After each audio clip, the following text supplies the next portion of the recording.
This video is brought to you by Sailrite. Visit Sailrite.com for all your project supplies, tools, and instructions. In this video, we'll show you all the steps required to make a throated sail cover.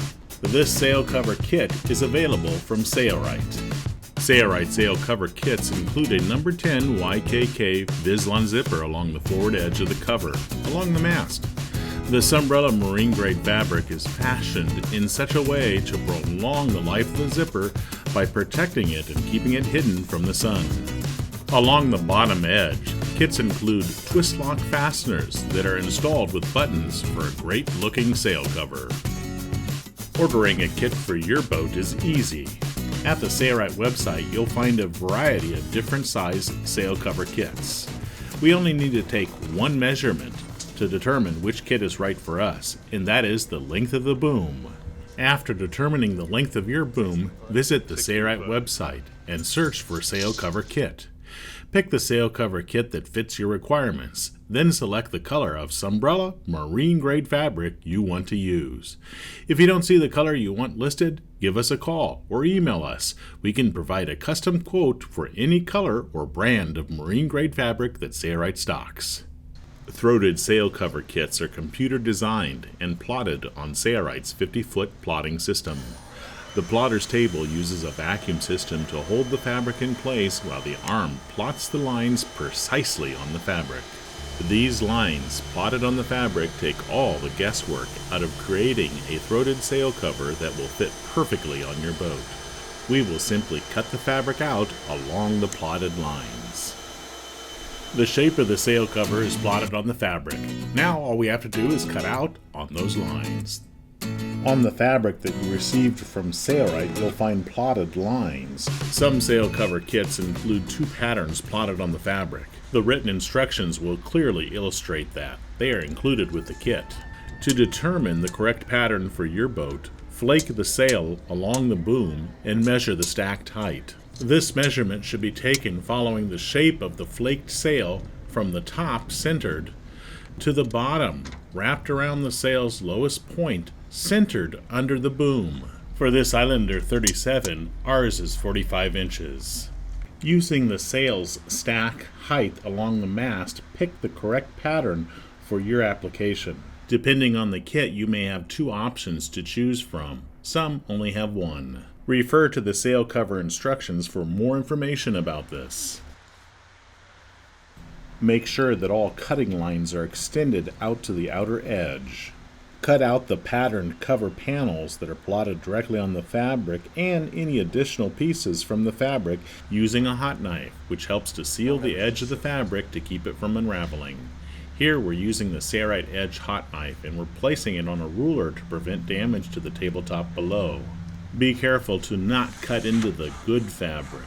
So here we had to be careful to make a 90-degree turn at the top edge of our throated sail cover. Using a metal ruler to prevent damage to the tabletop while using a Hotknife works well, but you have to move the ruler around. So instead you may want to use the cutting foot that is included with the Edge Hotknife package. Using the cutting foot will prevent damage to the tabletop below, and we can still cut our fabric nicely, as you can see. Notice that Zach is depressing the trigger and then releasing it. There's no need for the blade to turn orange. You just want enough heat that you can continuously cut the fabric without heating up the blade to the point where it may warp. After both port and starboard sides of our sail cover are cut out, we'll concentrate our attention on the boot top. The boot top also has plotted lines.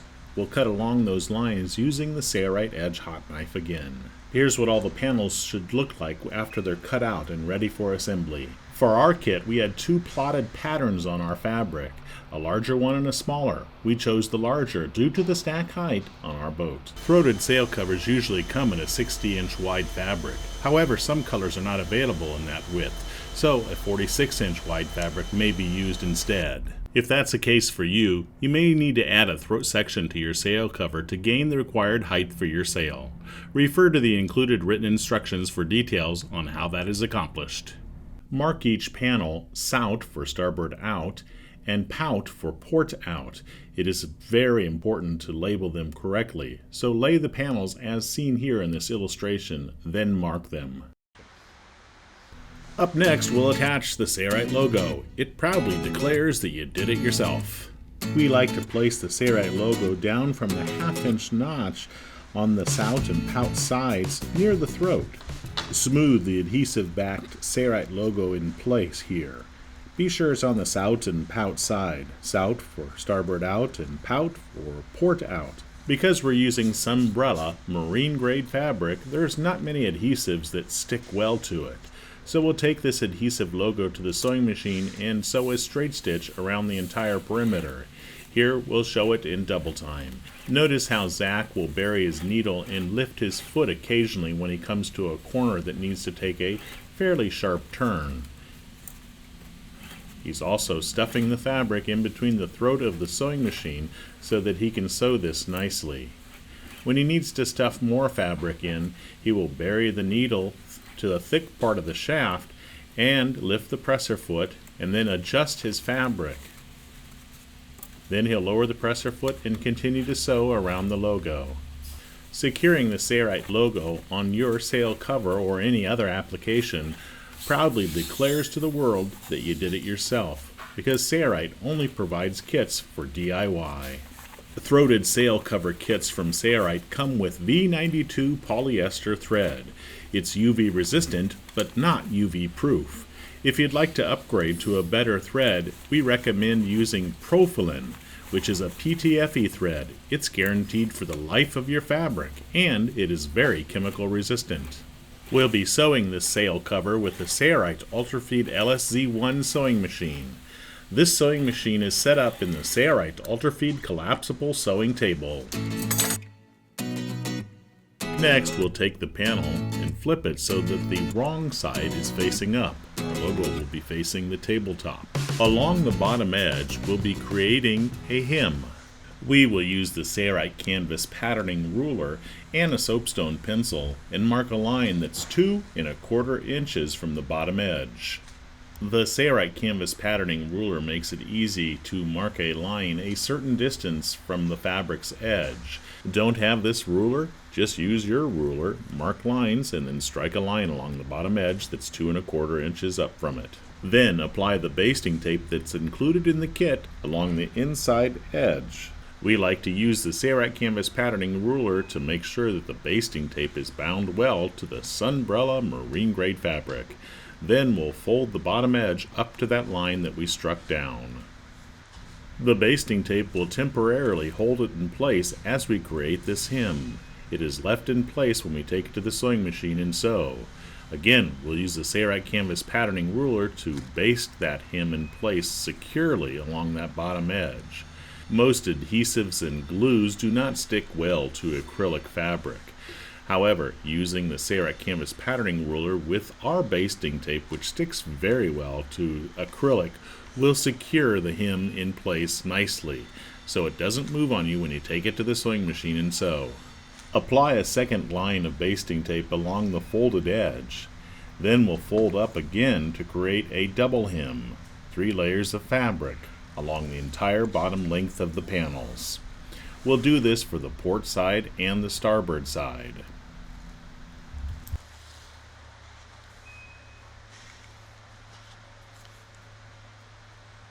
This double hem will provide all the reinforcement necessary to install our common sense or twist lock fasteners. Once this double hem is created, we'll take it to the sewing machine. But before we do that, we want to test the tension of our sewing machine. So we'll cut some scrap fabric that was left over from cutting out our sail cover and test it in the sewing machine to be sure that our tension is set appropriately. What we want is we want the knots on the bottom side to be pulled up into the fabric, but not so much that they're pulled on to the top. Too much tension can cause excessive wrinkling, so you only want enough so that the stitch looks good on both the top side and the bottom side.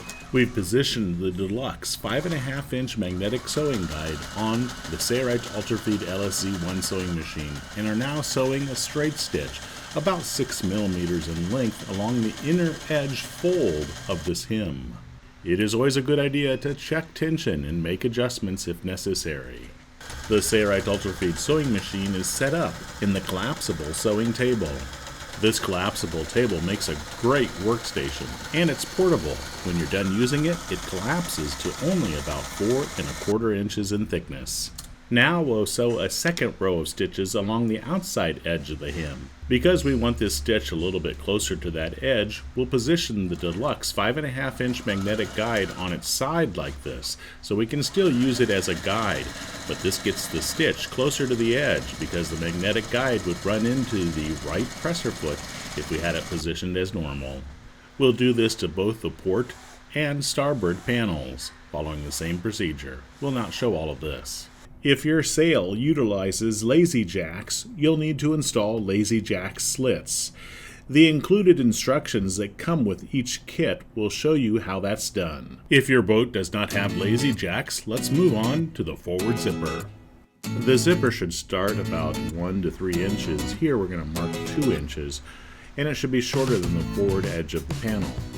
We'll position the zipper so the starting box and pin is at the 2-inch mark at the boot top here.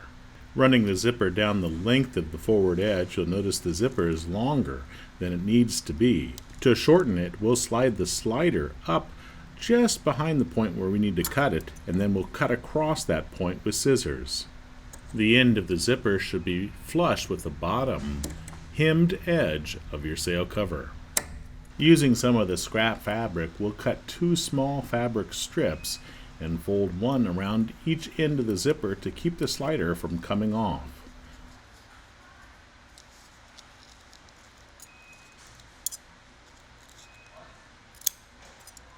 We like to double up the tab here by folding it in half twice and then folding it around the teeth as shown here. We have the fold that's pointing up towards the slider, so the slider will always run into the folded portion of this scrap Sunbrella piece. We've moved the needle bar all the way to the left to get fairly close to the flange of the zipper, so it's well inside the flange of the zipper. And we'll do a little bit of bar tacking here to lock this in place. We'll do that same procedure for the other side, though the needle bar now is in the right position. Excess can be trimmed off with a Sailrite Edge Hotknife or soldering iron if you don't have that. Separate the zipper tapes. We will apply basting tape along the 2 flanges of the zipper, the left side and the right side. The basting tape should be applied to the sides of the zipper that does have the slider's puller on it. After basting tape is applied to this side with the pin, now we'll apply it to the side with the slider. And notice the slider puller is facing up. We try to apply the basting tape as far away from the teeth as possible so it doesn't interfere when the slider is used. The zipper halves will be installed on the outside surface of both port and starboard panels. The zipper's stop that we sewed on should be even with the bottomed hemmed edge, and the teeth should be facing away from the forward raw edge of each panel. This results in the starter box and starter pin of each of the zipper halves at the top of each panel, about 2 to 3 inches away from that top edge. Use the Sailrite canvas patterning ruler and apply pressure to that flange to make sure that it stays basted in place. We'll sew this zipper in place. We'll move our needle all the way to the left to get closer to those teeth, and we'll do some reversing here at the stop that we installed. This is quite a thickness of fabric, so you may have to walk your sewing machine by hand if it's not an industrial sewing machine. When we get to the slider, we'll bury our needle, lift our presser foot, pull on the puller since this is a locking slider to move it out of the way, lower our presser foot, and then continue to sew. When that first stitch is done, we'll take it back to the table, apply basting tape to the back side of this, and then fold the zipper over so that the teeth are flush with the folded edge that we've just created. This folded edge of Sunbrella fabric will help hide our teeth from the elements, prolonging its life. This first stitch will be hidden. Now we can sew this fold in place. He positions the fabric so that when he sews next to the zipper, the right portion of the presser foot is up against the teeth. Does some reversing and starts to sew. Does some reversing Now here he'll go fairly slow and hold down the zipper so that he can sew as close to that starter box as possible. Notice the needle position has been positioned to the right so he can get closer to the zipper's teeth with the stitch. When he gets to the slider, bury the needle, lift the presser foot, move the slider by pulling on the tab since it again is a locking slider, and once the slider is out of the way, then he can lower the presser foot. Don't forget to lower the presser foot and continue to sew. That same procedure is done for the starboard side. The starboard side has the zipper's pin at the top. To sew this starboard side zipper on, we're not going to show the whole process. It's done exactly the same way that we did with the port side. Here you can see that fold hiding the zipper's teeth. And now for the final stitch. Notice our needle bar is moved to the right to get closer to the zipper's teeth. Let's move on. Next, we'll join the panels together to create a spine along the top. To join panels together, we will apply basting tape to the outside surface of one of our panels along the top curved edge as close to the raw edge as possible. We will run this basting tape along what we call the spine, all the way to the aft portion of the sail cover. Then we'll lay one panel directly over the other so the outsides of both panels are facing one another and the insides are facing out. Now smooth the fabric panels together, basting along that curved line or spine. Try to match up the edges as best as possible while basting.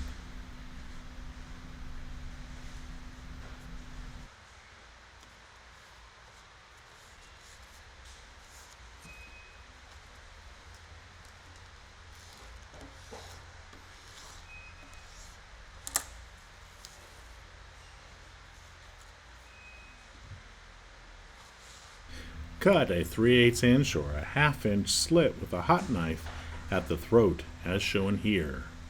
Now we'll sew those panels together along the spine with a straight stitch. He's going to use a soapstone pencil here and mark where he wants the stitch to begin. It comes down to that slit, almost to the point of the slit. Then it transitions into a 1/2 inch away from the spine raw edge. So here he buries his needle. He lifts his presser foot, rotates the assembly. Then, once we're past that slit, we'll use the magnetic guide to keep our stitch a 1/2 inch away from the raw edge. Since going by the slit, we're a little bit less than a 1/2 inch, so we'll transition as quickly as possible to a 1/2 inch seam allowance. This is the first stitch of what we call a semi-flat felled seam.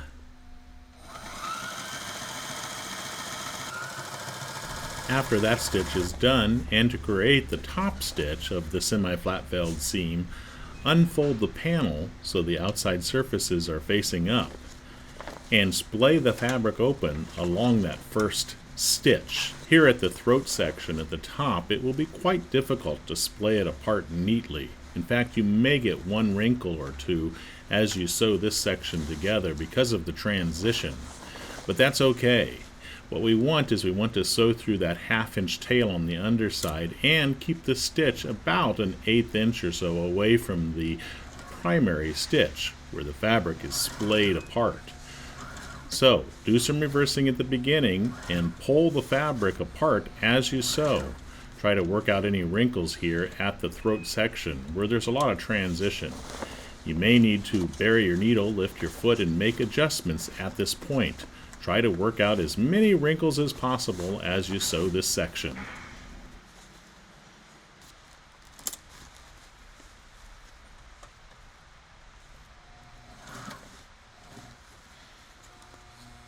Once we get past this very curvy part, it will be a lot easier. Take your time here.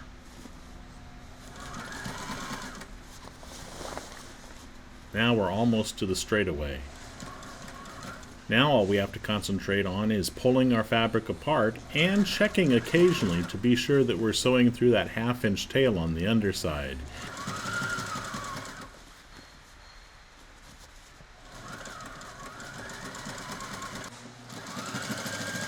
You'll notice here that Zach places his hand on the inside to check to see where that tail is. Then he confirms it's in the right spot and continues to sew. This will complete our semi-flat filled seam along the spine. Next, we'll move on to the boot top. This is the rectangular piece of fabric that we cut out that's typically found between the two panels that have been plotted on the fabric. Here we're marking 2 inches in from the short edge, and the same on the opposite short edge, because we'll create a 1-inch hem there. Then along one of the long sides, we'll create a 2-inch line there as well. We'll be folding one long side to 1 inch and the 2 short sides to 1 inch to create a 1-inch hem. We like to use basting tape to help hold the hem in place as we take it to the sewing machine and sew. We'll first start with the 2 short sides.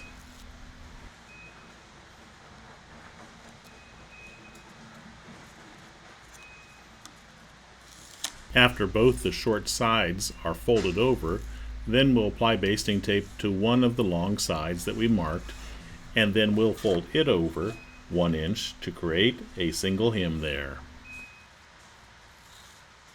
We'll sew those 3 sides with a single row of straight stitches about 3/4 inch inside the edge.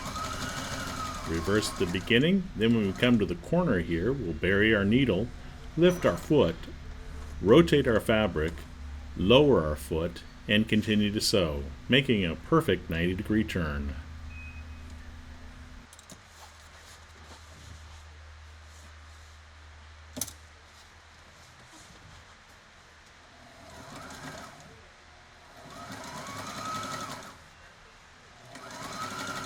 Same thing when we reach the other corner. We're going to skip ahead here. We'll apply basting tape along the top edge of the sail cover, and then we'll baste that boot top to that edge.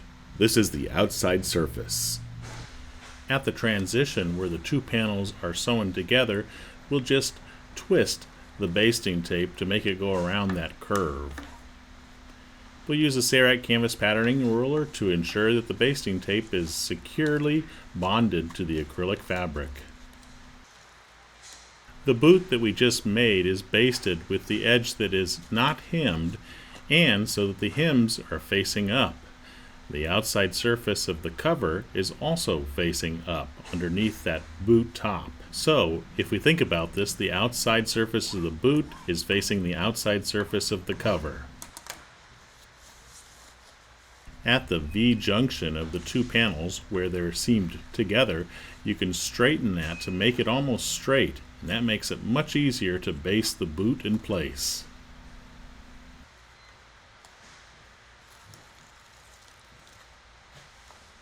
The end of the boot will be much longer than the top throated section of our sail cover. That is intentional. Now we can sew this assembly together. We'll sew a single row of straight stitches about a 1/2 inch inside the top edge. Be sure to do some reversing at the beginning and the end to lock your stitch in place. As we come to the V section where the 2 panels are sewn together, let's move the magnetic guide so you can see how we deal with that. It's relatively easy. We'll just make it straight there as we sew across that section and make sure that we splay any excess fabric underneath, like that 1/2 inch tail, so that it goes in the same direction that it was laying when the 2 halves were sewn together.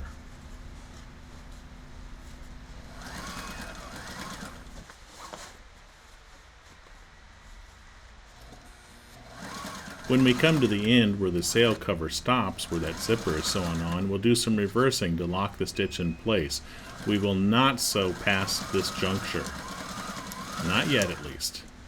Now we'll create another semi-flat filled seam. This will be the top stitch. We want the 1/2 inch of excess fabric on the bottom side to be laying up, so that way water can shed off of our semi-flat filled seam, because we want it to be like a shingle. So we're sewing on the top portion of the boot top, not underneath it. This will help to shed water past that semi-flat filled seam. Splay the panels apart as you sew the stitch approximately an 1/8 inch away from that first stitch. As this stitch continues down the length of the boot, at the other end we'll be creating a single hem using it. When we get to the middle section, you can see there's some wrinkles there where we sewed the spine together. As we talked about, that is expected, so don't worry about that. It has a lot of transition there. Now, when we get to the part where the zipper's edge is, we will fold the fabric back so that it is about a 1/2 inch or so on the underside. So it just continues on there and sew past that juncture. So Zach has folded the fabric back about a 1/2 inch or so it looks good, and then just sews all the way to the end. Then he'll do some reversing there. We're going to show all this all the way to the end where he does the reversing.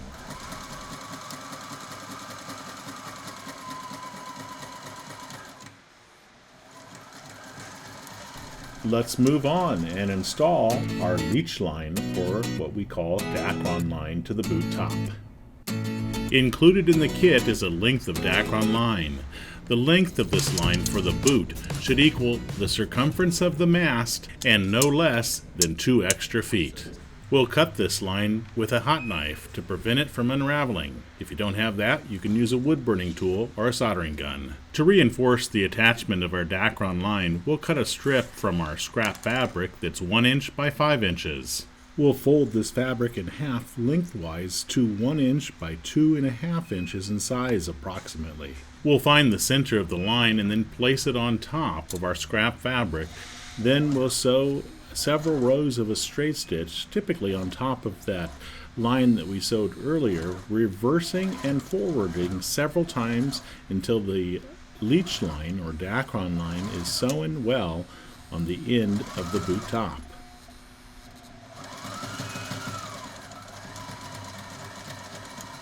That should securely hold it in place.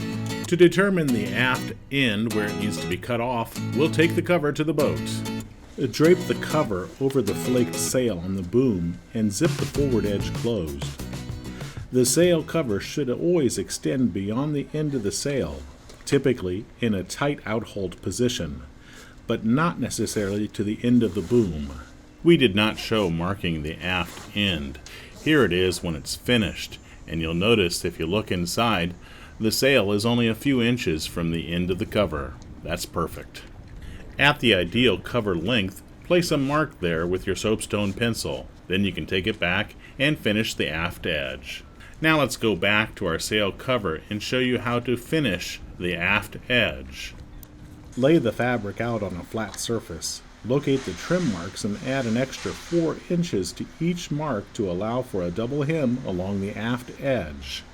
Draw a straight line perpendicular to the bottom hemmed edge. We're using a square for that. At this mark, we will cut the fabric. We're going to cut both sides at the same time using scissors. Then, to seal the edge, we'll touch it up with a Hotknife. In the instruction manual that accompanies each sail cover kit, you'll find 3 different aft end enclosure options. The most popular is the open aft end with tie line. This line will be sewn down at the spine. We're marking a line 2 inches away from the aft edge. We'll apply basting tape along the inside side of each edge and fold to the marked line. At the spine, you'll find that it does not like to fold well there because it takes a shape change. So what we're going to do is we're going to make a slit with the Sailrite Edge Hotknife at that location, going in approximately 3/4 of an inch on that 1 inch hem. This will allow it to spread apart at that spine.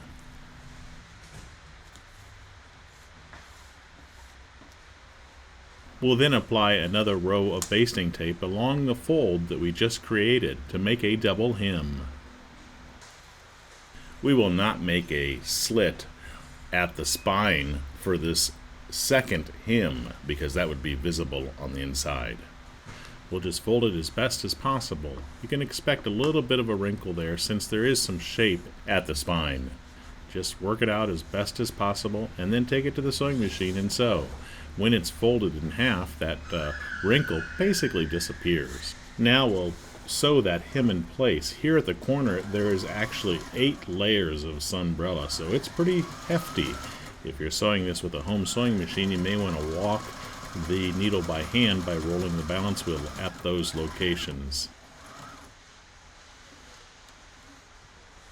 As we did with all of our double hems, we created 2 stitches, one on the outer edge and one on the inner fold. We'll do the same thing here as well.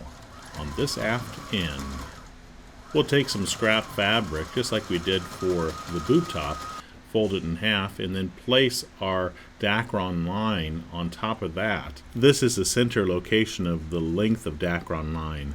The length of line used here depends on how short the cover is along the boom and where a good tie point aft exists. Measure that distance and then double it for this tie. Kits may not contain enough line for this tie option, but hopefully you'll have enough left over from when you installed the line at the boot. You can see here we're just sewing over the line with several forward and reverse stitches to secure it in place. It is sewn in place along the spine of the sail cover. If you don't have a heavy-duty sewing machine like the Sailrite Ultra Feed and your sewing machine balks at this, you may want to roll the balance wheel around by hand to sew through this thick assembly when securing the line. Now we'll install the common sense fastener, or what we call the twist lock fastener. On this outside of our sail cover, starting at the zipper, measure over 18 inches. Now if your boat is 35 feet or longer, which ours is, measure back another 12 inches from that 18-inch mark. This will be the location of our first twist lock fastener. After the positioning of that first fastener, now we'll place all the others evenly between 14 and 20 inches apart. For us, we've chosen 19 inches. We'll mark those locations all along the bottom hem. On the starboard side, we'll install the eyelets. Here Zach is marking each one of the 4 prongs with a soapstone pencil. Now he can use those prongs as an indication on the fabric of where we need to create the slits. He'll press it onto the fabric, and that hopefully will leave enough marking of the soapstone pencil on the fabric so we know where to place the slits in the fabric. Here we're using a knife. A razor blade will also work for this. There are other ways to cut slits for the eyelets of the twist lock fastener, or commonly referred to as the common sense fastener. We'll show you using a cutting tool next. But first, we're going to show you using common tools like a knife or a razor blade. Once those slits are made, we can push the eyelet through the fabric. Obviously, we want to push it through the outside surface of the fabric until the prongs are coming through the bottom side. Making slits for the prongs are easy, but cutting out the hole for the center is not so easy. Here Zach made a slit and now is marking the center hole with a soapstone pencil to determine how big that hole should be. Via that slit he made in the fabric, he's going to try to cut it out with scissors as best as possible. This is not a very clean way to do it, but it does work. If you have a sharp razor blade, you can try cutting out the center with a sharp razor blade. Fast forwarding a little bit, and here's the progress. He's almost got it all cut out here. Now that we have 4 slits for the prongs and the hole's been cut out, we can install the eyelet. After the eyelet and washer are installed, we can use a Hotknife to clean up that center hole. Push all of the legs of the eyelets through the slits. Then lay the washer in the center. To bend the prongs over the washer, we're going to use the prong bending tool. This is for common sense fasteners, which are twist lock fasteners, and also for the lift the dot fasteners.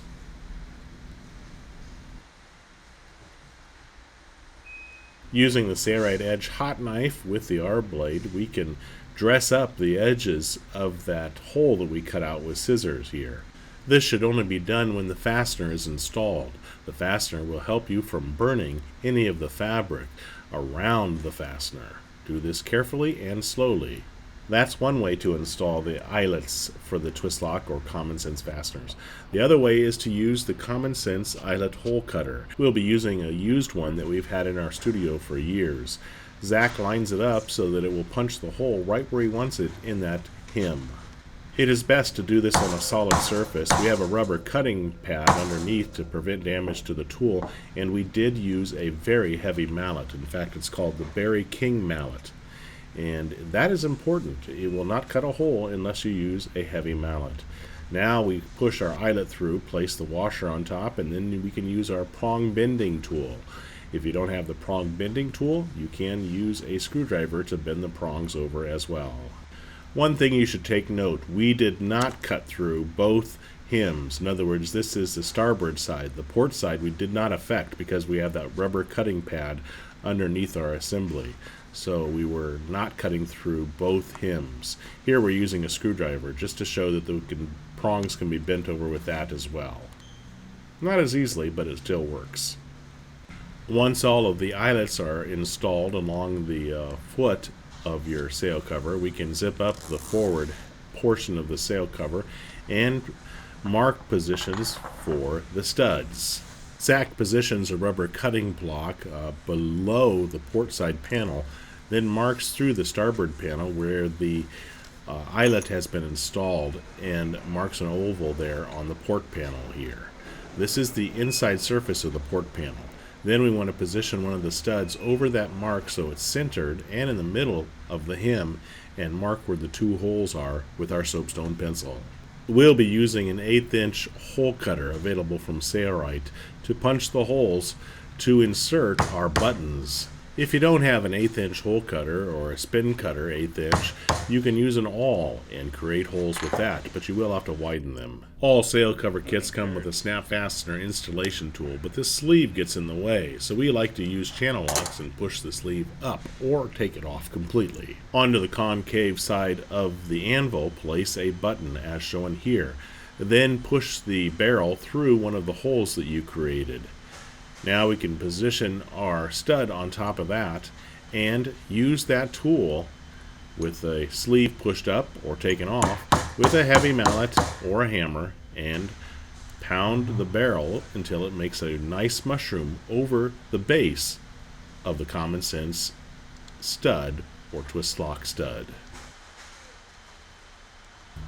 Our common sense stud is now installed. And here's what it looks like when the starboard panel with the eyelet is placed over that stud on the port side.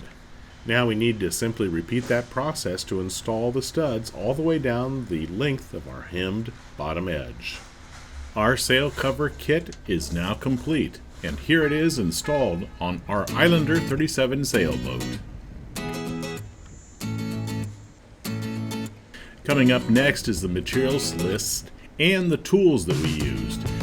All of the materials required for making a sail cover kit are included in each kit. You can see them here with the yellow asterisks beside those items. The tools we use to make this sail cover are all listed here as well. Though it can be made without all these tools, these are the most helpful items when it comes to making your own sail cover kit. If you have any questions about the materials or tools, be sure to give us a call or email us at Sailrite. We're glad to help. When perusing our sail cover kits online, if you would like to make a change to the kit, for example, change the zipper or thread color, or the type of fabric being used, just let us know, and we'll be glad to modify the kit for you. I'm Eric Grant, and from all of us here at Sailrite, thanks for watching.